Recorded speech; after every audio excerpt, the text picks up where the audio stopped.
मैंने सदन को दी है। अध्यक्ष महोदय, कभी कभी हमारे प्रतिपक्ष के लोग ये पूछते रहे हैं कि हमारे कितने बीमार गिरे।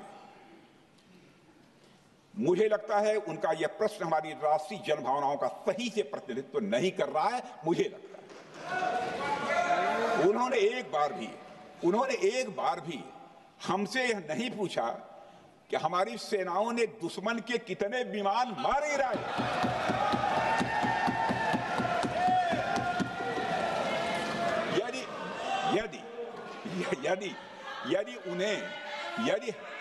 यदि उन्हें प्रश्न पूछना ही है अध्यक्ष महोदय, तो उनका प्रश्न यह होना चाहिए, क्या भारत ने आतंकवादी ठिकानों को तबाह किया? तो उसका उत्तर है हाँ।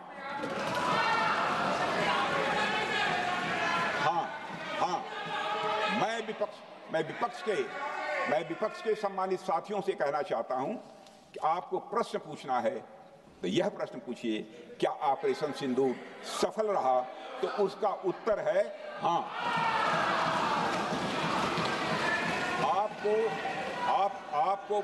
आपको प्रश्न पूछना है तो यह प्रश्न पूछिए कि जिन आतंकियों ने हमारी बहनों, हमारी बेटियों का सिंदूर मिटाया, क्या हमारी सेनाओं ने ऑपरेशन सिंदूर में उन आतंकियों के आकाओं को मिटाया? तो इसका उत्तर है हाँ। और आपको प्रश्न पूछना है तो यह पूछिए कि इस ऑपरेशन में क्या हमारे जाबाज सैनिकों को कोई क्षति हुई है? तो उसका उत्तर है नहीं। अध्यक्ष महोदय, लक्ष्य जब बड़े हो तो अपेक्षाकृत छोटे मुद्दों पर हमारा ध्यान नहीं जाना चाहिए। लक्ष्य बड़े हों तो छोटे मुद्दों पर, अपेक्षाकृत जो छोटे मुद्दे होते हैं कंपैरेटिवली, उन पर ध्यान नहीं जाना चाहिए, क्योंकि छोटे मुद्दों पर ही ध्यान देते रहने से देश की सुरक्षा और सैनिकों के सम्मान और उत्साह जैसे बड़े मुद्दों से ध्यान हट सकता है, जैसा कि विपक्ष के हमारे कुछ साथियों के साथ हो रहा है। अब चूंकि विपक्ष के मित्र ऑपरेशन सिंदूर को लेकर उचित प्रश्न नहीं पूछ पा रहे हैं, तो उन्हें मैं क्या बताऊं अध्यक्ष महोदय। मैं लगभग 4 डिकेड से अधिक समय से राजनीति में, सत्ता पक्ष हो या विपक्ष हो, अपनी पार्टी हो या दूसरी पार्टी हो, कभी भी किसी के साथ दलगत राजनीति को मैंने शत्रुतापूर्ण तरीके से जिंदगी में नहीं देखा है मैंने अध्यक्ष महोदय। इसलिए आज अगर विपक्ष प्रश्न पूछने में असफल है, मैं विपक्ष को उनके इस काम में थोड़ी सी मदद करना चाहता हूं। अध्यक्ष महोदय, मैं विपक्ष के अपने सम्मानित साथियों से ये कहना चाहता हूं कि यदि आज हम लोग सत्ता पक्ष में हैं, तो ऐसा नहीं है कि हम हमेशा सत्ता पक्ष में ही रहेंगे। यह आवश्यक नहीं है, किसी के लिए आवश्यक नहीं। एक लंबा समय हमने विपक्ष का काम किया है, एक लंबा समय हमने सरकारों से सवाल पूछने में लगाया है।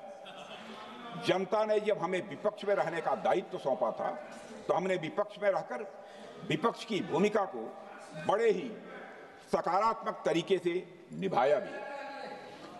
अध्यक्ष महोदय, विपक्ष में रहकर हमने कैसे प्रश्न पूछे, इसके कुछ उदाहरण मैं यहां रखना चाहता हूं। 1962 में अध्यक्ष महोदय, चीन के साथ हुए युद्ध में जब दुखद परिणाम आया, तो हमने उस समय की सरकार से यह पूछे थे, लेकिन वह प्रश्न यह था कि हमारे देश की धरती पर दूसरे देश का कब्जा कैसे हुआ। हमने यह प्रश्न पूछा था कि हमारी सेना और हमारी जनता अपमानित क्यों हुई। हमने यह प्रश्न पूछा था कि बड़ी संख्या में हमारे सैनिक हताहत कैसे हुए। हमने यह प्रश्न नहीं पूछा कि हमारे टैंक, हमारी मशीनें, हमारी बंदूकें क्यों ध्वस्त हो गई। यह प्रश्न हम लोगों ने नहीं पूछा। मशीनों और तोपों की चिंता न करके अध्यक्ष महोदय, हमने देश की टेरिटरी की चिंता की, हमने देश के सैनिकों की। इसी तरह 71 के युद्ध में, 71 के युद्ध में, जब हमने पाकिस्तान को सबक सिखाया, उस समय की सरकार को मैं बधाई देना चाहता हूं। हमने अपने राजनीतिक और सैन्य नेतृत्व की प्रशंसा की। हमने ये नहीं देखा कि किस दल की सरकार है, किस विचारधारा की सरकार है। इसकी चिंता नहीं की कभी। हमारे नेता अटल बिहारी वाजपेयी ने संसद में खड़े होकर उस समय के नेतृत्व की प्रशंसा की थी। हमने इस बात की खुशी जाहिर कि हमने अपने शत्रु को सबक सिखाया। हमने उस दौरान यह प्रश्न नहीं पूछा कि सबक सिखाने के दौरान में भारत के कितने प्लेन्स गिरे, भारत के कितने इक्विपमेंट्स बर्बाद हुए। यह प्रश्न अध्यक्ष महोदय उस समय भी हम लोगों ने नहीं पूछा। अध्यक्ष महोदय, यदि मैं इसे और भी प्रैक्टिकल तरीके से समझाऊं तो किसी भी परीक्षा के परिणाम में रिजल्ट मैटर करता है। यदि किसी परीक्षा में कोई बच्चा अच्छे मार्क्स लेकर आ रहा है तो हमारे लिए उसके मार्क्स मैटर करने चाहिए। हमें इस बात का ध्यान नहीं रखना चाहिए कि एग्जाम के दौरान उसकी पेंसिल टूट गई थी या उसकी पेन खो गई।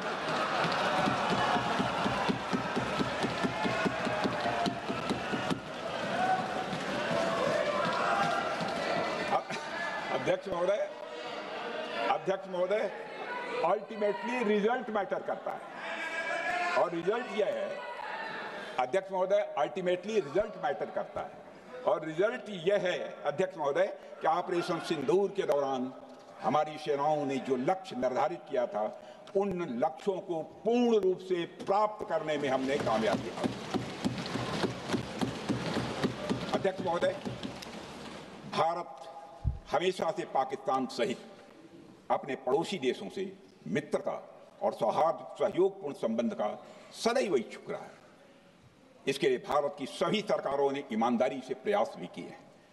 वह चाहे आदरणीय लाल बहादुर शास्त्री जी हों या अटल बिहारी वाजपेयी जी हों या हमारे स्वर्गीय मनमोहन सिंह जी हों या प्रधानमंत्री श्री नरेंद्र मोदी जी, सभी ने हमेशा चाहा है कि इस इलाके में शांति और समृद्धि बनी रहे।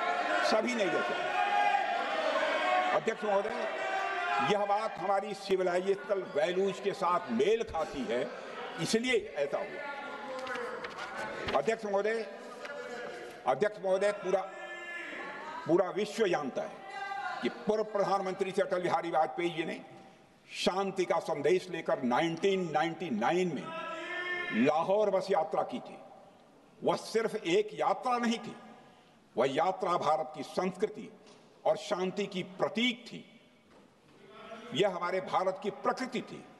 लाहौर पहुंचकर से अटल बिहारी वाजपेयी जी ने मीनारे पाकिस्तान पर विजिटर्स रूप में जो लिखा था, जिसका जिक्र लोग आज भी करते हैं, और उन्होंने लिखा था, उसकी मैं चर्चा करता हूं। उन्होंने लिखा था कि मीनारे पाकिस्तान से मैं पाकिस्तान की जनता को यह विश्वास दिलाना चाहता हूं कि भारत अस्थायी शांति और मित्रता का आकांक्षी है।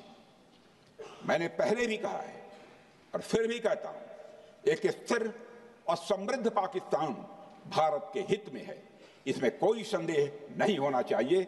अध्यक्ष महोदय, यह हमारी सोच थी, यह हमारी शांति की पहल थी। यह पहल हमारी हजारों साल पुरानी सांस्कृतिक चेतना, हमारी नैतिक शक्ति और हमारी सभ्यता के उन मूल्यों से निकली थी जो शांति को शक्ति मानती है। अध्यक्ष महोदय, लेकिन हमारे शांति के प्रयास को हमारी नाइविटी, उदारता या सरलता समझ लिया गया। जब हम शांति के लिए कदम बढ़ा रहे थे, उसी वक्त पाकिस्तान कारगिल में घुसपैठ की साजिश रच रहा था। हम दोस्ती के राह पर थे तो वो षड्यंत्र की राह पर था। जब हम मामला खुलकर सामने आया तो हमारे वीर सैनिकों ने इस घुसपैठ के खिलाफ कार्रवाई करना प्रारंभ किया, और जब भारत की जीत सामने दिखाई दे रही थी तो पाकिस्तान ने परमाणु युद्ध की धमकी दे डाली। अध्यक्ष महोदय, तब हमारे तत्कालीन प्रधानमंत्री आदरणीय अटल बिहारी वाजपेयी जी ने कहा था, पाक सेना के परमाणु हमले से भारत का तो कुछ नहीं बिगड़ेगा, लेकिन पाकिस्तान दूसरे दिन का सूरज नहीं देख पाएगा।